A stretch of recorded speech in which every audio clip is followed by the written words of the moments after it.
আসসালামু আলাইকুম ভিউয়ার্স। তো আলহামদুলিল্লাহ আমরা গতকালকে কিন্তু আপনাদের ওই খামারের ভিডিওটা দেখাইছিলাম। ওই খামারে যতটা দেখানো যায় ততটা দেখাইছিলাম, কিন্তু এই খামার ভিডিওটা দেখাইতে পারি নাই। এই জন্য আমরা আজকে এই ভিডিওর মধ্যে আপনাদের এই খামারটা তুলে ধরলাম। তো কীভাবে আপনারা সঠিক পদ্ধতিতে ব্রডিং করবেন। তো আমাদের একদম আদর্শ পদ্ধতিতে ব্রোডারটা পুরো গোছানো আছে। কীভাবে আমরা সঠিক পদ্ধতিতে ব্রোডিং করতেছি আপনারা অবশ্যই দেখতে পাচ্ছেন যে এই খামারে আমরা তিনটা ব্রোডার ব্যবহার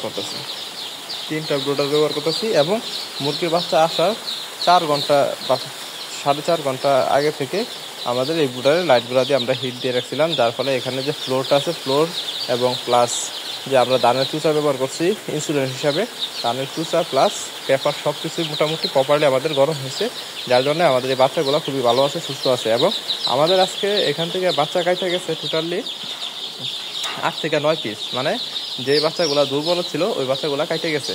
তো এটা আসলে কিছু করার নাই, এটা আপনার কাটবেই, কারণ শুরুতে বাচ্চা যেগুলো দুর্বল থাকবে এগুলো বাচ্চা যাবেই, এটা বলে লাভ নাই। তো ব্রয়লারের বাচ্চাগুলো 1-2 দিনের বাচ্চাগুলো আরও স্ট্রং থাকে এগুলোর তুলনায়। এইখানে দেখাই আমি আপনাদের, এই দেখেন এখানে একটা বাচ্চা পড়ে রয়েছে। তো এটা কিন্তু আসলে খুবই দুর্বল বাচ্চা, এইটার অবস্থা মানে খুবই সংকটময়।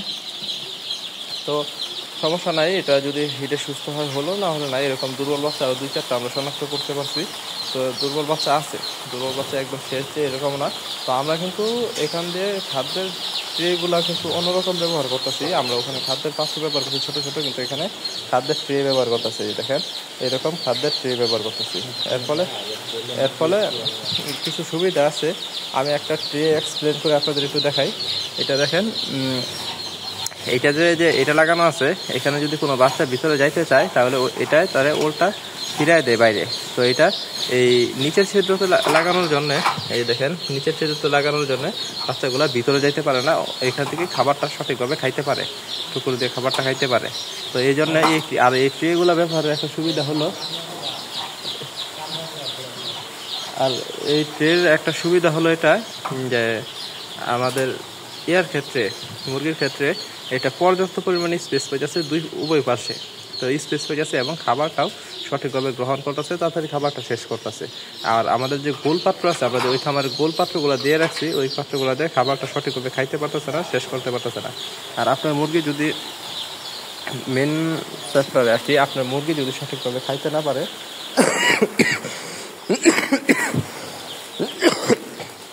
তাহলে কিন্তু আপনার মুরগির সঠিক ওজন আসবে না। তো খাদ্যের পাত্র হিসাবে কিন্তু এই ট্রেগুলো কিন্তু ব্যাপকভাবে ভালো কাজ করে। আমরা প্রথম ভাবছিলাম যে আসলে ট্রেগুলো হয়তো বা ডিস্টার্ব বা ট্রেগুলো থেকে ভালো ফলাফল পাওয়া যাবে না, কিন্তু এখন দেখতেছি আমাদের ওই খাদ্যের পাত্র থেকে এইগুলোই আরও বেশি ভালো কাজ করে, কারণ এগুলো থেকে খাদ্যগুলো প্রপারলি শেষ হয়ে যায়। আমরা গতকালকে রাতে 2টা-2:30টার সময় খাদ্য দিয়ে গেছি, তো সব খাদ্যগুলো একদম প্রপারলি শেষ হয়ে গেছে এবং পানি মোটামুটি একটু কম খাইছে, পানির তুলনায় খাদ্যটা অনেক বেশি খাইছে। আর যাই হোক, মেন পয়েন্ট হচ্ছে আপনারা অবশ্যই মুরগি পালনের সময়, এই মুরগিটা কি মারা গেল নাকি, দেখেন শুইছে, তো এটা এইভাবে দুর্বল হয়ে গেছে, এটা মারা গেছে। তো যেটা যেভাবে শুইতেছে এটা এইভাবে মারা গেছে।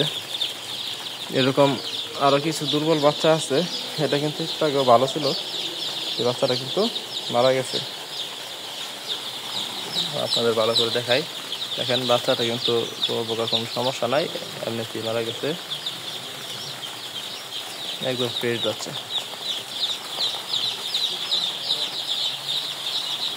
যাকে আলহামদুলিল্লাহ, এরকম 2-4টা বাচ্চা কাটবেই, এটা কিছু করার নাই, এরকম 2-4টা বাচ্চা যাবেই। আর বড় কথা হলো, আপনার মুরগির বাচ্চাগুলো যখন ছোটো থাকবে তখন কিন্তু দৌড় পাওয়ার জন্য পর্যাপ্ত পরিমাণে একটু সময় দিবেন। আমরা কিন্তু বেশ অনেকক্ষণ যাবত এই খাদ্যর পাত্রগুলো এবং পানির পাত্রগুলো বাইরে রাখছি। এখন খাদ্য পানি দিয়ে দিব, পাত্রগুলো সব রেডি করে আমরা এখনই দিয়ে দিব। আর এগুলো বাইরে রাখার উদ্দেশ্য হলো এটাই যে মুরগিগুলো একটু মানে যেভাবে দৌড় পারতেছে যাতে এইভাবে দৌড় পারতে পারে, একটু খানিকটা সময় দেওয়া, খানিকটা স্পেস দেওয়া ওদের যাতে তারা দৌড় পারতে পারে। তো এই দেখেন কি সুন্দর, সব এক প্রান্ত থেকে অন্য প্রান্তে দৌড় পাড়ে যাইতেছে আসতেছে। তো এই জিনিসটা দেখতে আসলে খুবই মন মুগ্ধকর। যারা খামারি ভাই আছেন তাদের কাছে জিনিসটা হয়তো অনেক খুবই ভালো লাগে। তো মুরগি এরকমভাবে যদি দৌড় করতে থাকে বা ফালাফালি করতে থাকে তাহলে বুঝবেন অবশ্যই আপনাদের মুরগি সুস্থ। আমি তো এটা আগে থেকেই বলি, কারণ আমরা যখন ব্রয়লার মুরগি পালন করি আমাদের ব্রয়লার মুরগি 15 দিন বয়স হয়ে গেলেও এরকম চটপটে থাকে, 20 দিন বয়স হয়ে গেলেও এরকম চটপটে থাকে। এটা আমি আপনাদের এর আগেও দেখাইছি, ভিডিওর মাধ্যমে প্রুফ সহ দেখাইছি। তো আমাদের এই খামারে এই দেখেন এই দিক দিয়ে আবার দৌড় দিয়ে পেপারটা সরাই ফেলছে। তো এই টুকিটাকি বিষয়গুলো আপনাদের অবশ্যই লক্ষ্য রাখতে হবে, না হলে কিন্তু সমস্যা। টুকিটাকি বিষয়গুলো আপনার অবশ্যই লক্ষ্য রাখতে হবে, দেখতে পাচ্ছেন? তো এই না কিন্তু আপনার বাচ্চাগুলো সবগুলাই কিন্তু আপাতত হিটটা একটু বেশি হয়ে গেছে। তো হিটটা একটু কমাই দেওয়া গেলে ভালো হইতো। তবে আজকে যেহেতু প্রথম দিন আমরা হিটটা তেমন একটা কমাবো না, হিট মোটামুটি এরকমই থাকবে। আর আমরা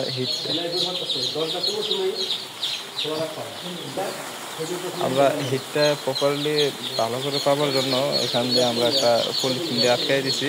এই আপনারা দেখতে পাচ্ছেন, যারটা যেটা দেখা যাচ্ছে এটাই পলিথিন।